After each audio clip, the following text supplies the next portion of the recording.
fidèles téléspectateurs de la tranche matinale Sourire Matin, bienvenue dans votre rubrique invité du jour. Lelo, bien sûr, tout dans la rubrique la religion, bien sûr, la confession et la repentance du péché.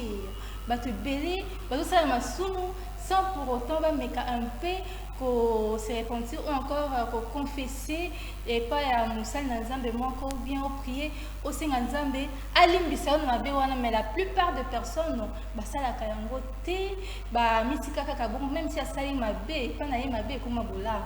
Alors je ne suis pas seule, je suis avec le pasteur Christ oyo a pour éclaircir biso na sujet na biso ya lelo, la confession et la repentance du péché. Bonjour pasteur. Bonjour madame. Comment vous allez? Dieu fait grâce à vous. Pasteur, merci d'avoir honoré notre invitation d'aujourd'hui. Est-ce que vous pouvez se présenter à nos téléspectateurs? Merci beaucoup. Je suis le pasteur Chris Moula. Je dirige l'église Centre Missionnaire La Bergerie qui est dans la commune de Massina et précisément dans le quartier Mabela. Voilà, merci pasteur Chris. Aujourd'hui, nous allons parler de la confession et la repentance du péché. Pasteur Christ, en quoi consiste la pratique de la confession de péché alors que Christ a déjà à la croix, a déjà fait l'expiation de nos péchés? Ok, c'est une très bonne question. Je vous remercie par rapport à cette question. Il y a plusieurs personnes qui le disent. C'est vrai que Christ a payé les prix. Il a payé les prix de notre rachat, il a payé les prix de notre délivrance, il a payé les prix de notre expiation, comme on peut le dire, il a fait l'expiation du péché. Mais il est très très important à un enfant de Dieu, à un humain, lorsque vous commettez une faute plutôt, et que vous puissiez aller confesser vos péchés. Pourquoi vous devez confesser vos péchés? Parce que c'est ça la question que plusieurs personnes le posent. Vous devez confesser vos péchés pour que ces péchés-là ne puissent pas vous mettre loin de Dieu. La Bible déclare, tous ceux qui ont péché sont privés de la gloire de Dieu. Alors, pasteur Chris, vous pouvez continuer. Lorsque vous péchez, ce qui monte à Soumouki, lorsque la personne pêche, il est privé totalement de la gloire, de la grâce et de la présence divine dans sa vie. Alors, pendant que nous avons sa liaison wana esengé na mutu asalanini, aïba pour confesser ma benaï. Alors, pasteur, si vous pouvez me dire s'il y a la différence entre la repentance et la confession. Est-ce que vous avez une différence dans la Katiwana? Oui, il y a une différence entre la repentance et la confession. Mais la confession implique la repentance. Ok? La repentance veut dire quoi? En grec, dans le grec biblique, c'est dans le Nouveau Testament, on l'appelle métanoïa. C'est l'effet de revenir à soi-même. Entre autres, on peut le dire une prise de conscience. C'est-à-dire, moto a eu conscience, il y a état naïe, il y a erreur naïe, alors il s'est repenti. Alors, lorsqu'on se repent, on est d'office appelé à confesser les erreurs qu'on a eu à faire. Comprenez? La repentance, c'est l'effet de revenir vers Dieu et en respectant et en reconnaissant que j'ai commis ce qui était mal devant Dieu. Maintenant, il y a ma lame. La bonne voie. Alors la confession, ce n'est que le fait de citer ses péchés. Ok? Confesser ses péchés, c'est simplement de dire que tala na sala ki boye, na loba ki a boye, na yiba ki loko abatu, na kometa ki mbeba boye, na sengi nzamba sanine alimbisa. Alors dans la confession, il y a 3 étapes dans la confession. La première étape, c'est la reconnaissance de ses péchés. C'est-à-dire, reconnaître que je fais ce qui est mal. Je fais ce qui était mauvais devant Dieu. Alors, lorsque je confesse, je reconnais, d'office, je suis en train maintenant de l'avouer. Parce qu'il y a plusieurs personnes, Lélo, à Salimabé, mais ils veulent simplement se racheter. Toi, tu n'as pas le pouvoir de te racheter. C'est Jésus-Christ qui nous a rachetés au travers de son sang. Toi, tu as simplement la chose que toi tu es appelé à faire, c'est de confesser tes péchés. Et lorsque tu le confesses, aussi tes péchés, que j'avais volé, j'avais pris la femme d'autrui, j'avais pris l'homme d'autrui, j'avais fait ceci. Et ensuite, la troisième étape, c'est de dire, de l'abandonner, de prendre la décision que maintenant, je ne veux plus vivre dans cette vie du passé. C'est par là qu'on appelle, maintenant vient ce qu'on appelle la repentance.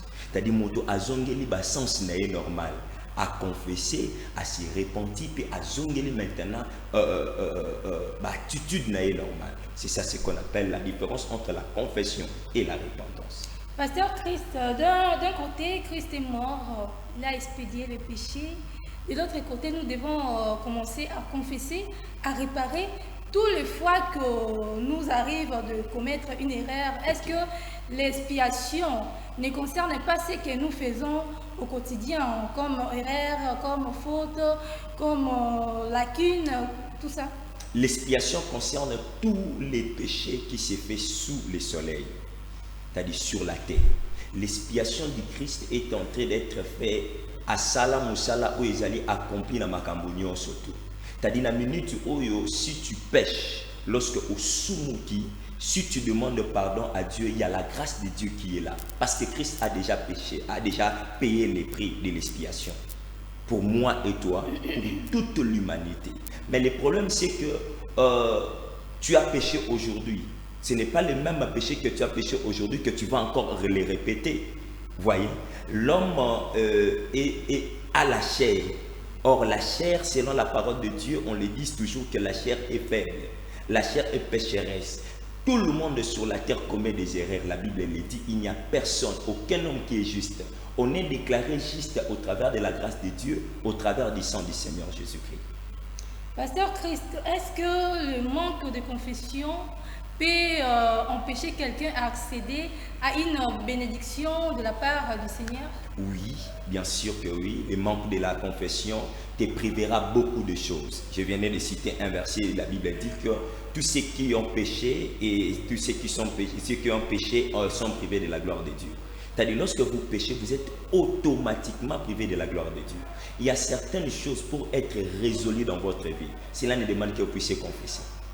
Pasteur Christ, la confession, elle est privée ou elle est publique? Par exemple, je suis votre brebis, je péché, Nabimina, na homme marié. Okay. Est-ce que je peux venir vous voir pour confesser ou encore je devrais le faire en privé? Ok, on doit préciser une chose. Nous avons dans la Bible, il y a des alliances. Il y a la première alliance et il y a la deuxième alliance. Dans la première alliance, lorsque la personne est en train de pécher, la personne est appelée à aller voir les sacrificateurs, à aller voir les prêtres, à aller voir les personnes que Dieu avait établies afin de confesser leurs péchés. Maintenant, dans la nouvelle alliance, cela a changé. Nous ne sommes plus dans ces régimes-là. Dans la nouvelle alliance, lorsque vous péchez, peu importe où vous vous situez, vous pouvez confesser vos péchés. Mais les problèmes se posent où? Nous n'avons pas la même dimension de foi. Ok, madame, nous n'avons pas la même dimension de foi. Moi, je suis pasteur, je reçois beaucoup de cas pareils. La personne, lorsqu'il pêche, si vous êtes un enfant de Dieu et si vous êtes un homme consciencieux, dès lors que vous commettez ce qui est mal, c'est votre conscience qui commencera à vous interpeller. Un prédicateur a dit la partie qui est restée dans l'homme, la partie divine qui est restée dans l'homme, c'est la conscience. La conscience nous interpelle tous. Cela commencera à vous déranger par rapport à l'acte que vous êtes en train de commettre. Et il y a plusieurs personnes qui n'arrivent pas sous le poids de la culpabilité. Comprenez? Sous le poids de la culpabilité, le diable vient maintenant travailler dans ce point afin que la personne n'arrive pas à confesser lui-même. Il peut peut-être dire que Seigneur l'immisamba, mais azana kondimate parce qu'on obtient les pardons par la foi en Jésus-Christ. Voilà pourquoi il est dit, il est recommandé, si vous n'arrivez pas à croire en votre pardon et vous n'arrivez pas à confesser vous-même, vous pouvez voir un homme de Dieu, mais pas n'importe quel homme de Dieu. Un homme de Dieu qui est mature, un homme de Dieu qui a l'onction de Dieu, un homme de Dieu qui connaît les textes bibliques. Parce que nous le trouvons aujourd'hui, une personne qui est allée confesser, mais le mal qu'il a fait est devenu un sujet de prédication à la chair. Ou peut-être un élément qui fait le buzz maintenant dans les réseaux sociaux. Voilà pourquoi j'aimerais d'abord exhorter à tout le monde pour dire que lorsque vous péchez, ayez foi en Dieu, confessez vos péchés, Dieu est là, il va vous écouter. Et lorsqu'il va vous écouter, il pardonnera tous vos péchés et votre vie sera restaurée. Pasteur Chris, est-ce que la repentance est-elle nécessaire pour les saluts? Oui, la repentance est nécessaire pour les saluts. C'est Jean-Baptiste qui nous le dit. Repentez-vous et croyez à la bonne nouvelle. C'est-à-dire, si vous n'êtes pas si vous ne vous repentez pas, vous n'allez pas avoir le salut. C'est-à-dire, si l'élément qui fera en sorte que vous puissiez avoir le salut, c'est en commençant par la repentance. Pasteur Christ, que se passe-t-il pour ceux qui n'ont jamais entendu parler de Jésus-Christ? Aujourd'hui, la grâce est encore permanente. La grâce est encore permanente. C'est vrai que nous sommes vers les temps de la fin, mais la grâce est encore permanente. Ce qui se passe pour ceux qui n'ont pas reçu le Seigneur Jésus-Christ, c'est qu'au moment final où il y aura l'enlèvement et ils ne seront pas enlevés, ils vont passer dans le temps de la tribulation. Et pire encore, s'ils ne reçoivent pas Jésus-Christ, ils iront en enfer. C'est-à-dire, puisque la grâce est maintenant là, encore permanente, j'exhorte tout le monde à recevoir Jésus-Christ comme Seigneur et Sauveur pour ne pas passer dans des temps de tribulation et de douleur. Pasteur Christ, comment se repentir après avoir péché, après avoir tombé ou encore péché? Ok. Pour se repentir, premièrement, vous devez vous relever, vous devez avoir la force, vous devez avoir le courage. Il y a un homme de Dieu que j'aime tellement beaucoup, le docteur Parfait Kabopé, qui a dit que ce n'est pas celui qui rampe qui peut tomber. Il n'est réservé qu'à ceux qui marchent qui peuvent tomber. On a déjà, permettez-moi, une personne qui a un handicap qui est en train de ramper à Betalibakunandela. Non, il y a que ceux qui ont deux pieds sur terre qui peuvent maintenant brancher, qui peuvent maintenant connaître des oreilles. Mais ne restez pas là. Relevez-vous, prenez le courage et continuez votre marche. Continuez votre vie et lorsque vous vous relevez, vous devez prendre la décision. Maintenant, je vais abandonner cette voie. Vous demandez pardon à Dieu, Dieu va vous accorder sa grâce. Parce que la Bible déclare, là où le péché a abondé, la grâce de Dieu a surabondé. C'est-à-dire là où le péché a été nombré, mais la grâce de Dieu est au-dessus de cela. Or, cette grâce, c'est la personne du Seigneur Jésus-Christ. C'est-à-dire, croyez que Jésus-Christ m'a pardonné et maintenant j'ai la force, je ne peux plus vivre dans cela. La Bible parle d'une femme qui était surprise en flagrant délit. Je crois que vous le connaissez. Cette femme a été surprise en flagrant délit. Il y a même des gens qui commettent du péché, c'est caché. Mais cette femme, tout le monde connaissait son péché. On lui a amené devant Jésus. Mais qu'est-ce que le Seigneur lui a dit? Il a dit, parmi vous, quel est celui qui n'a pas commis les péchés, qu'il jette en premier la pierre contre cette femme? La Bible déclare, accusés par leur conscience, ils sont tous retournés dans leur maison. Et qu'est-ce que le Seigneur Jésus a dit à la femme? Va et ne pêche plus. J'aimerais dire à une personne qui est tombée dans le péché, dans un mal quelconque, de se relever. Il y a encore de l'espoir pour toi. La Bible déclare, il y a de l'espoir pour ceux qui vivent. Si Dieu permet en sorte que vous puissiez vivre, quittez cette voie malhonnête, quittez cette vie, prenez maintenant la voie du Seigneur Jésus, car cette personne que vous voyez mauvaise, demain Dieu peut faire de lui une grande personne. Relevez-vous, prenez courage, Dieu vous réserve de bonnes choses, car il a déjà payé les prix pour vous à la croix. Pasteur Christ, que se passe-t-il pour des gens qui n'ont jamais entendu parler de Dieu?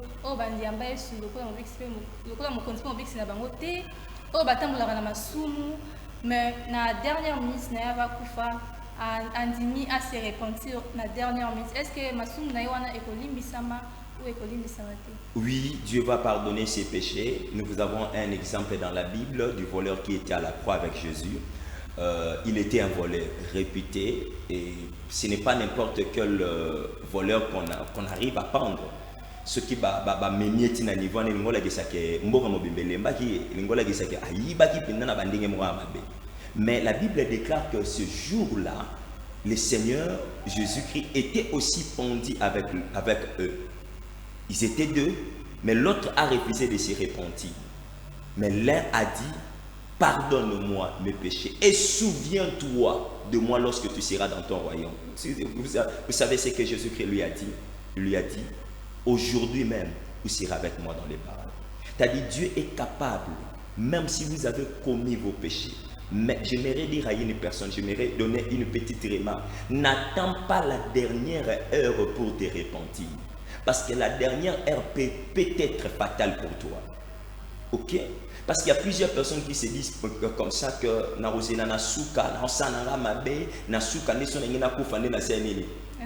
mais tu as perdu le temps. Chacun de nous a un projet que Dieu a prévu pour lui. Oui. Alors, le péché ne va pas enlever la grâce de Dieu. Le péché ne va pas vous priver de la bénédiction de Dieu ou de la vie. Mais le péché va obstruer au destin de Dieu, au plan de Dieu sur votre vie. Cela va handicaper Dieu de réaliser ce qu'il a prévu réellement pour faire pour vous. Autant que nous avons masumu na bavia ba désordre le bino na soukane, est-ce que nous avons balingaki osuka na sida? Au monde abata bon basuka na ba maladie, na ba difficulté. Est-ce que Dieu voulait que tu puisses mourir avec une maladie? Dieu ne voulait pas que tu puisses mourir avec une maladie. Dieu ne voulait pas que tu puisses mourir na otikibana na ba débandade, otikibana na ba difficulté. N'attends pas la dernière minute. Même en ce moment où je suis en train de parler, Dieu est en train de te parler maintenant. Répands-toi. N'attends pas ce que Okumana va 70 ans, 80 ans, aux ans lit d'hôpital, ndeba pasteur, pasteur, non, n'attends pas cela. C'est vrai que Dieu va t'accorder la grâce. C'est vrai que Dieu va te pardonner. Mais le problème, c'est que tu as perdu ton temps inutilement. Pasteur Chris, nous sommes arrivés déjà à la fin de notre émission. Votre mot de la fin par rapport à ce sujet et puis pour ok, le mot de la fin que je dirais, premièrement, je dirais à mes frères et à mes sœurs, à toute la nature humaine, le péché a atteint son paroxysme. Aujourd'hui, le péché a atteint son paroxysme. Et j'aimerais préciser aussi que nous sommes dans les dernières heures de l'histoire de l'humanité. Mon frère, ma soeur, crois au Seigneur Jésus-Christ. Jésus-Christ n'est pas un fantôme, mais Jésus-Christ est une personne vivante. Jésus-Christ est Dieu et il est le sauveur de l'humanité et de croyants en particulier. Et deuxièmement, je parlerai à mes frères et sœurs chrétiens qui sont dans l'église. Vous qui avez la force de faire le bien, continuez à faire le bien. Sanctifiez-vous du jour au lendemain. Soyez toujours de bons modèles.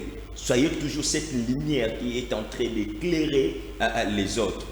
Toi aussi qui est arrivé peut-être à broncher, j'aimerais te fortifier, t'encourager, que la grâce de Dieu est encore là. Dieu te réserve une place. Relève-toi et Dieu t'accordera sa grâce. Et demain, il y aura une autre histoire par rapport à ta vie. Je crois que ce que je peux simplement dire, c'est ça. Merci Pasteur Christ. Nous sommes déjà arrivés à la fin de notre rubrique invité du jour. Vous avez compris, Oyo, Pasteur Christ Alobel Bisso, Tobongo, on a tous de la karaté. La dernière ministre Nabiso, Okendo Bongo, la Mutema, Pona, Okotalola ou encore aux vie éternelle. Quant à moi, retrouvez-moi déjà après cette rubrique. Au revoir.